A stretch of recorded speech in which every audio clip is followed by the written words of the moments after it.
Hi hello ಎಲ್ಲರಿಗೂ price lord, ಎಲ್ಲರಿಗೂ ಸ್ವಾಗತ ಸುಸ್ವಾಗತ ಈ ಗುಡ್ ಫ್ರೈಡೆ ಸೀರೀಸ್ನ ವಿಡಿಯೋಸ್ಗಳಿಗೆ.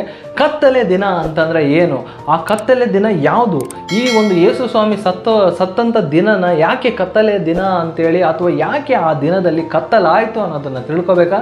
ಈ ವಿಡಿಯೋನ ಪೂರ್ತಿಯಾಗಿ ನೋಡಿ.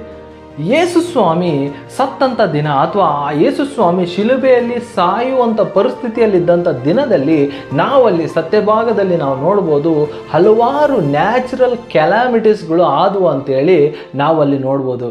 ಏನೇನವು ಅಂತಂದರೆ ಭೂಕಂಪವಾಯಿತು ಮತ್ತು ಕತ್ತಲಾಯಿತು ಅಂತೇಳಿ ಸತ್ಯಭಾಗದಲ್ಲಿ ಅಲ್ಲಿ ಬರೆಯಲ್ಪಟ್ಟಿರೋದನ್ನು ನಾವು ನೋಡ್ಬೋದು. ಮತ್ತು ಹಲವಾರು ಸತ್ತಿರುವಂಥ ಜನರು ಕೂಡ ಅವತ್ತು ಎದ್ದು ಬಂದರು ಅಂತ ಕೂಡ ಅಲ್ಲಿ ಸತ್ಯಭಾಗದಲ್ಲಿ ಬರೆಯಲ್ಪಟ್ಟಿರೋದನ್ನು ನಾವು ನೋಡ್ಬೋದು. ಹಾಗಾದರೆ ಇವೆಲ್ಲ ಆಗಿದಂಥ ಕಾರ್ಯ ಯಾವುದು, ಯಾಕೆ ಅಂತಂದರೆ ಈವನ್ ತಂದೆಯಾದಂಥ ದೇವರಿಗೆ ಕೂಡ ತನ್ನ ಮಗನು ಸಾಯುವಂಥದ್ದನ್ನು ನೋಡೋದಕ್ಕೆ ಇಷ್ಟ ಆಗದೇ ಇರುವಂಥದ್ದನ್ನು ಮತ್ತು ಇಡೀ ಪ್ರಪಂಚ ಅಥವಾ ಇಡೀ ಭೂಮಿ, ಇಡೀ ಸೃಷ್ಟಿ, ಯಾವ ಸೃಷ್ಟಿ ಆತನ ಮಾತಿನಿಂದ ಸೃಷ್ಟಿಯಾಯಿತೋ, ಯಾವ ಒಂದು ಪ್ರಪಂಚ ಆತನ ಮಾತಿನಿಂದ ಸೃಷ್ಟಿಯಾಯಿತೋ, ಯಾವ ಒಂದೊಂದು ಈಗ ಭೂಮಿ ಆಗಿರ್ಬೋದು ಅಥವಾ ಸೂರ್ಯನಾಗಿರ್ಬೋದು, ಚಂದ್ರನಾಗಿರ್ಬೋದು, ಎಲ್ಲವೂ ಕೂಡ ಆತನ ಮಾತಿನಿಂದ ಸೃಷ್ಟಿಯಾಯಿತೋ ಅಂಥ ವ್ಯಕ್ತಿನೇ ಅವತ್ತು ಮರಣ ಹೊಂದಿದಾಗ ಅವೆಲ್ಲವೂ ಭಾಳಷ್ಟು ಶಾಕ್ ಆಗಿ ಅದರ ಒಂದು ಸೂಚನೆಯನ್ನು ಭೂಕಂಪದ ಮೂಲಕ, ಕತ್ತಲೆಯ ಮೂಲಕ ಅದನ್ನು ತೋರಿಸಿಕೊಳ್ಳೋದನ್ನು ಅಲ್ಲಿ ಸತ್ಯಭಾಗದಲ್ಲಿ ನಾವು ನೋಡ್ತಾ ಇದ್ದೀವಿ.